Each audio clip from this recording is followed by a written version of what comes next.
Opportunities to serve within everyone's reach without needing to cross the world. With just one representative, Scotland sends a young Adventist to represent the country at the General Conference session of the Seventh-day Adventist Church. Food trucks surprise attendees by promoting Adventist health doctrine with quality and flavor.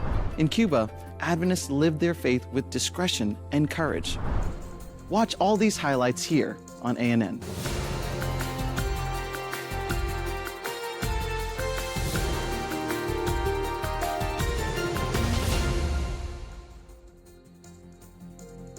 From agriculture education in Africa to digital volunteering, Mission Experience brings together stories, opportunities, and paths to serve anywhere in the world for a month, a year, or for a lifetime.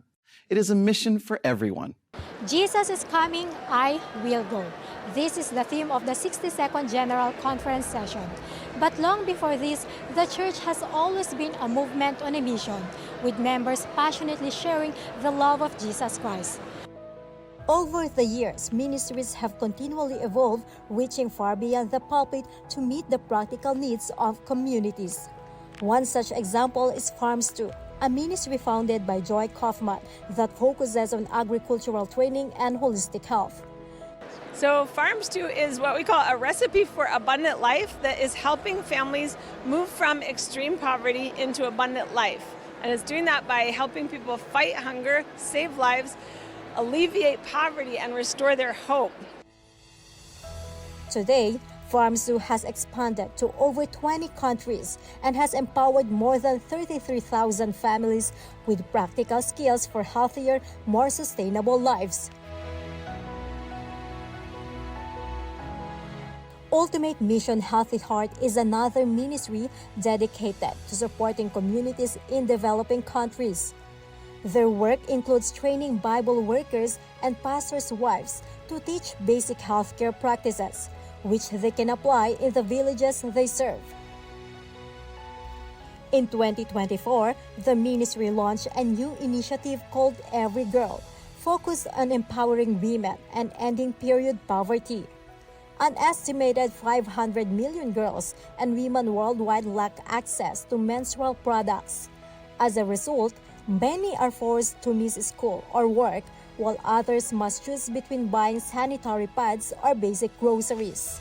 And so we started working with local churches to help us sew reusable pads that we could send overseas for women who can't afford it over there. Well, while we were researching about overseas, we also learned that even here in the United States, that there's a huge need for product here.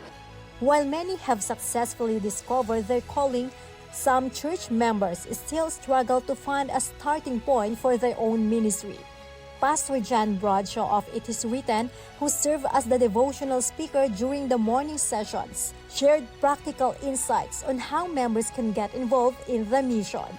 Let's start right at the beginning. Make a friend and share Jesus with someone. Serve someone. Your effectiveness and the opportunities to serve are only limited by your own imagination or by your willingness or lack thereof to follow God's leading. God will guide you. Everywhere you go, there are people, they all need Jesus. So how can you build a bridge to somebody, make a connection with somebody so that they can see Jesus in you and so you can share Jesus with them? Above all, he emphasized the importance of earnest prayer and seeking divine guidance as the first step toward meaningful ministry. Even before the session, the Adventist churches in St. Louis were already in the streets, distributing food, teaching English, and serving their neighbors. Discover the Adventist presence in the city that hosted this global event. One of the major evangelistic initiatives launched this year by the Seventh-day Adventist Church in North America is Pentecost 2025, a project built on 4 pillars: prayer, community engagement, proclamation, and discipleship. This time, the spotlight is on community engagement, an approach where Adventists step beyond the pulpit to serve, connect, and build lasting relationships with their neighbors. Through practical services, churches aim to strengthen their impact by responding to real needs, living the principle that evangelism begins by showing people you care. Heart first, then message. In St. Louis, Missouri, The Northside Seventh-day Adventist Church has turned this principle into daily action. Beyond sharing sermons of hope and salvation, the congregation has embraced vulnerable community members by providing weekly food assistance and practical help. Every week, people like Dawn, a local beneficiary, find support and relief through the church's food pantry. The benefits of being such a kind and generous church, and they're very generous. They do not have to do this. This is something that is laid on their hearts to do, and they choose to do it. They choose to provide the service to the community.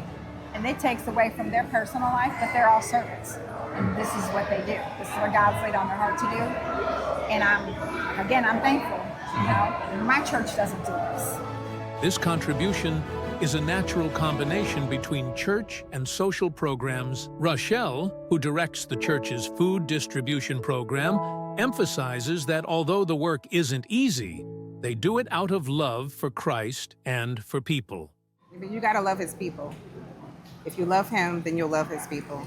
And it comes easy to serve. Is that simple? It is, but it doesn't mean that the job is not easy. It is easy sometimes. It's hard. But when you put Christ first, you know, when you surround yourself with faith-alike people, and when you lean not unto your own understanding, because I had that mindset that, I'm just going to do things differently. It didn't work out that way. So I had to learn that I had to walk the walk, I had to talk the talk that I was, that I was preaching. I had to learn to trust, I had to learn to forgive, I had to learn to change my life, change the things that I say, how I treat people, how I treat myself, to change a lot of things. And I'm still a work in progress, so. In St. Louis, the Adventist presence is more than a gathering of believers. It's a living testimony that faith and compassion together can transform communities. This is incredible what you are doing here. When we came here first, we thought this would be a small thing, maybe one room from the church, but this is a gym here full of people, full of food, and this is great what you're doing here. So I wish you, your church, your family, all the best for the future. Thank you. And this is what you're doing here is really, really incredible. This is what I am. A young Scottish delegate demonstrates how the representation of 23 million Adventists around the world takes place. Laura, thank you so much for being with us today. It's a pleasure to be with you here in St. Louis at the General Conference session. And this is your first session ever. I know this is my second, so I know it can be quite intense. It has been, yes. What are some of the highs and some of the lows of your experience here as a lay delegate?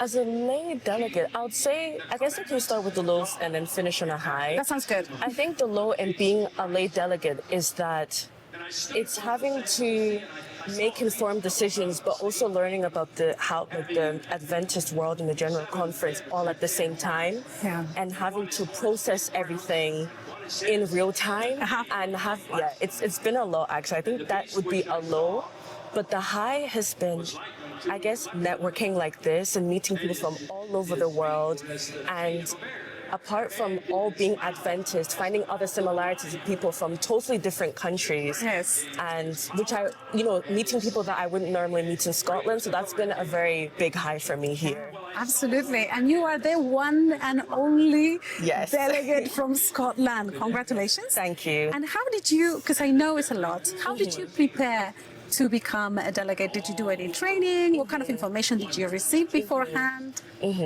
So I was told last September, so it was good because I actually did have a lot of time for it to sink in, to process. Yeah. So I think a lot of the time, and especially beginning of June leading up, I was definitely trying to be more spiritually connected to God, because I knew I would really need him during this 10 plus days. Other practical things I did was, of course, packing ahead of time. And the Trans-European Division had some Zoom calls that helped us prepare ahead of time, know what to expect before coming, even learning how to vote ahead of time.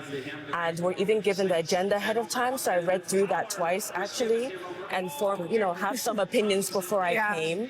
And I think the rest, I just thought, let me just be spontaneous and just enjoy and be in the moment while I'm here. Absolutely, absolutely. And there'll be people watching this who maybe by the time they watch this, they are being invited to be lay delegates, or they're considering maybe next time it could be me. Yes. What would you say to a young person going, oh, but I don't know if I know enough about the church. I don't know if my voice will make a difference. Especially you're like the one and only delegate. What would you say? Honestly, like I did, just go for it. And like I'm doing now, I'm learning everything in real time to know. I think what's helped me is the imposter syndrome is very real, and doubting yourself, it happens. But knowing that I've been picked for a reason, I'm here for a reason.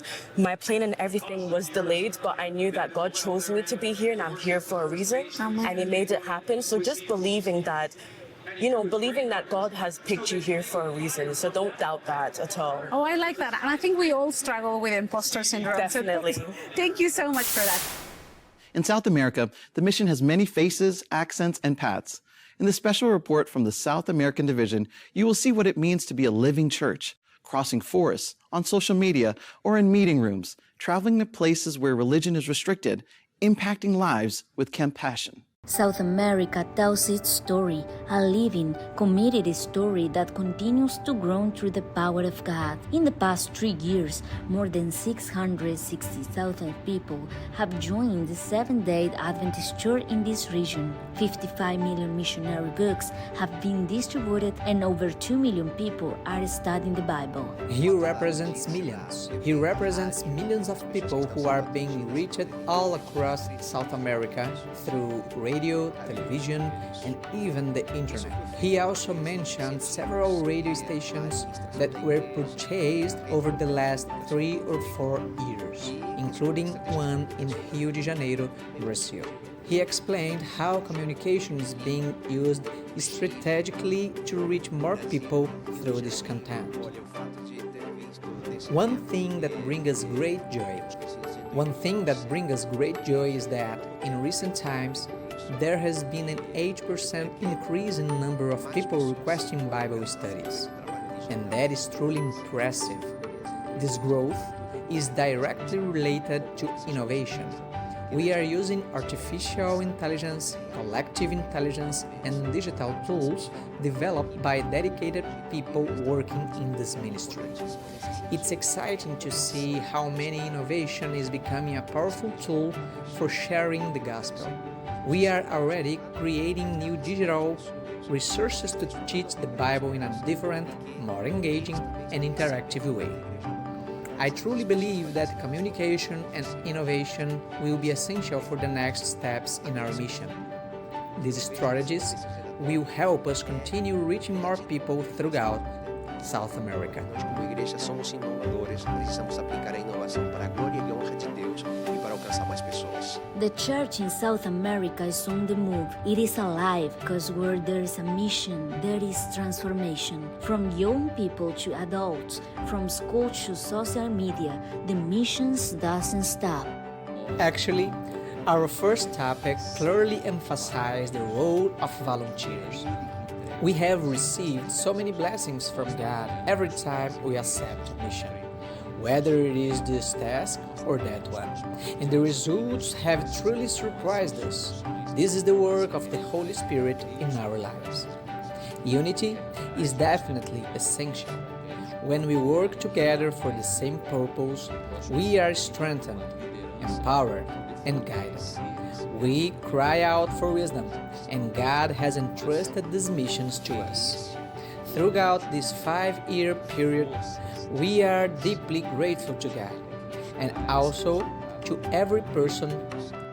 From the beginning, in our institutions and planning offices, our goal has been to reach the members of the local church.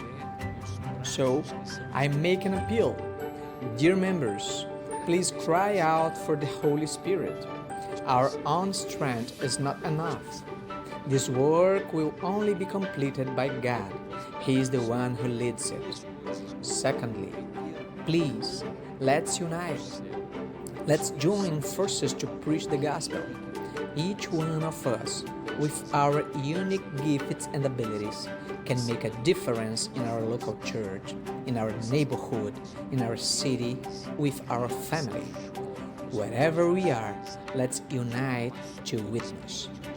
It's not enough to just improve our statistics. We need true and deep commitment.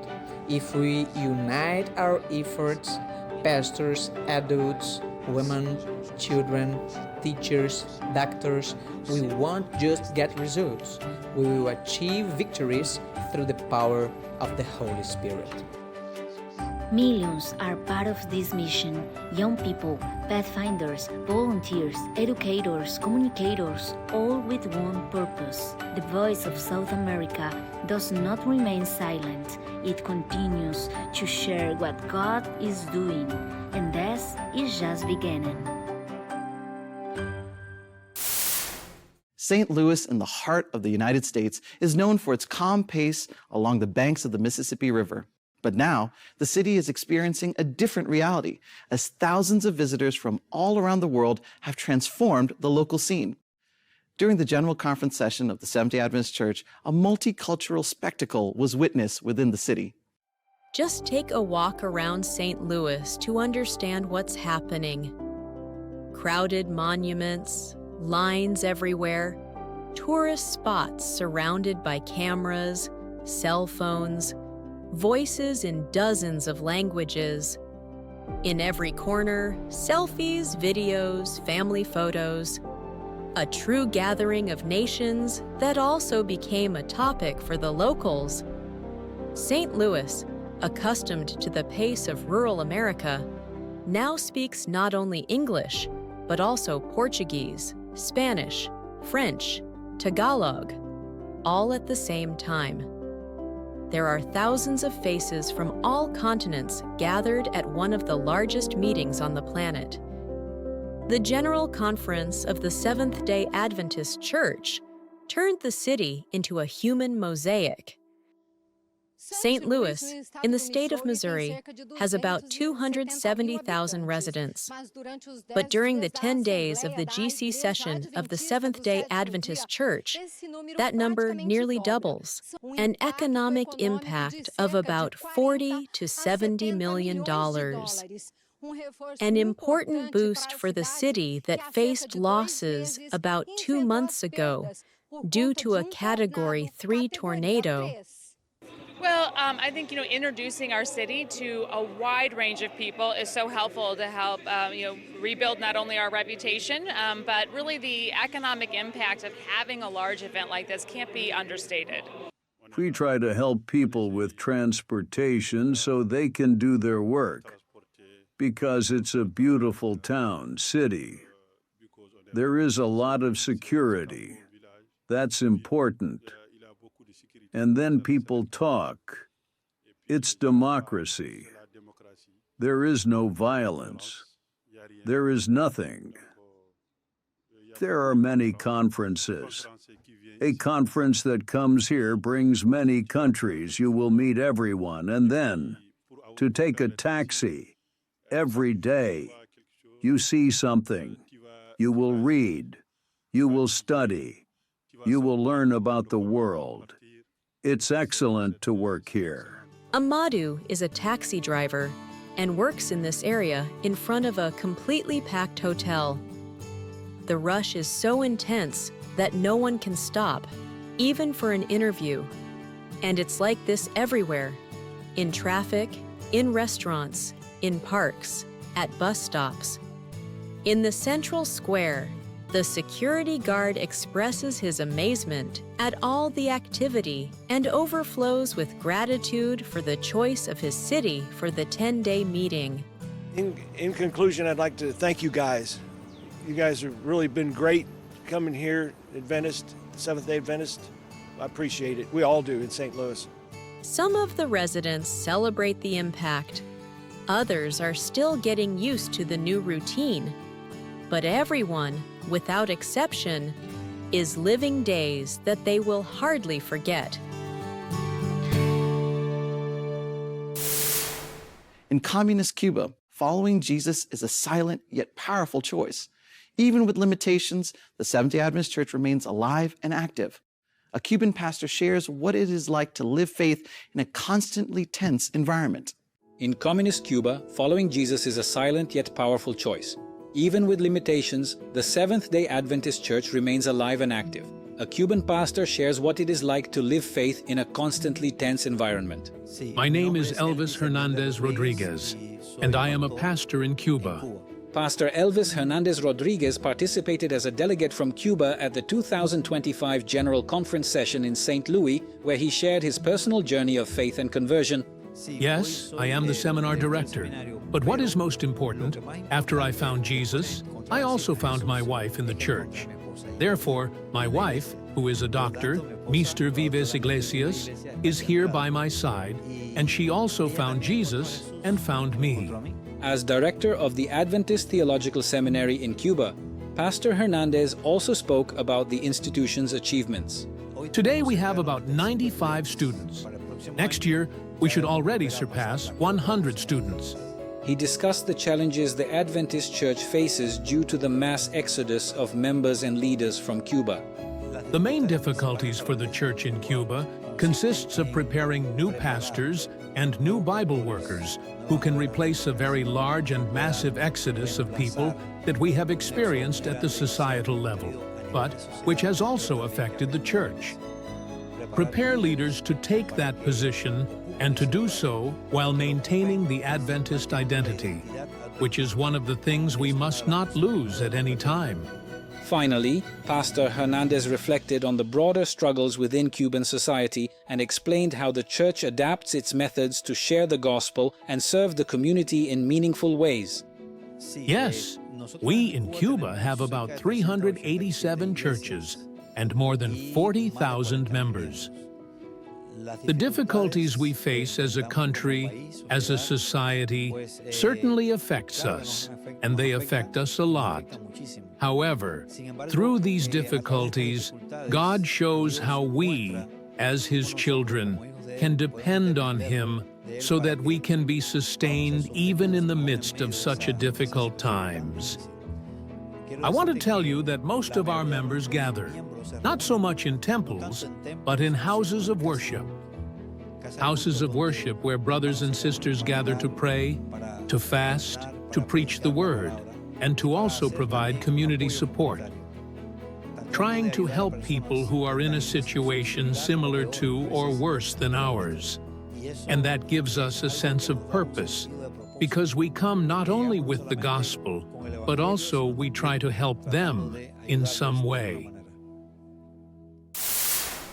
Food trucks in front of the convention center take advantage of the flow of the largest event of the Adventist Church, an opportunity to showcase a lifestyle with quality and flavor.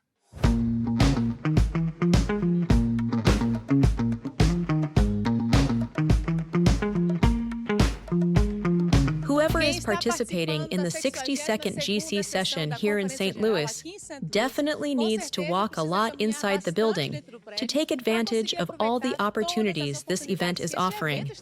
At lunchtime, it's super important to find healthy food that can energize the body. That's why the city of St. Louis is promoting this outdoor space here so that participants can have access to quick yet healthy food. It was wonderful to find this surprise because we weren't expecting it, but it was very pleasant. We found food that fits our diet. And on top of that, we have a natural restaurant in the sunlight with a lovely breeze. So we are very grateful and very surprised by this idea. I mean, I think it's a great opportunity. One, to be able to have not only a fast food, but also one that is plant-based, which I think is, one, is delicious, but also it's filling. So you don't have to go back for seconds because you can barely eat just the one. Amazing vegan burger, and honestly, it's amazing. I rate it like 8 out of 10. Well, we've been enjoying this session, and this is my first time to try the food here, and it's okay. I would not say it's great, but we're enjoying, yeah. Well, I really appreciate their effort, and this is really nice. The initiative was designed to provide a comfortable space and also an additional option for healthy food for event visitors.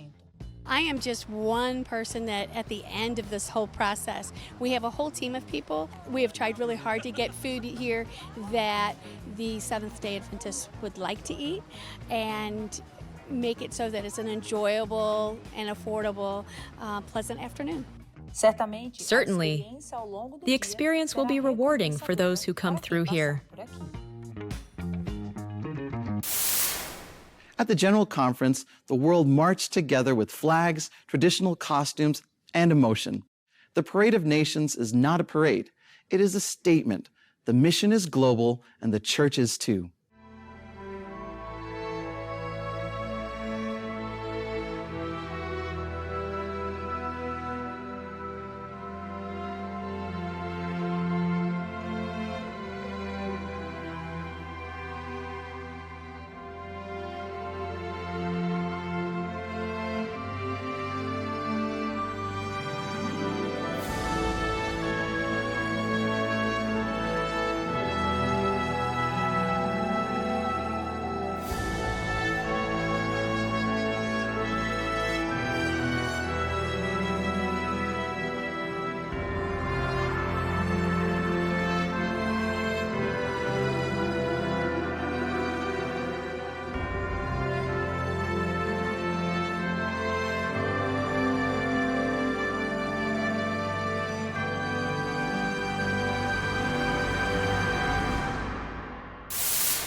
What happened at the General Conference still inspires and continues to resonate in our hearts.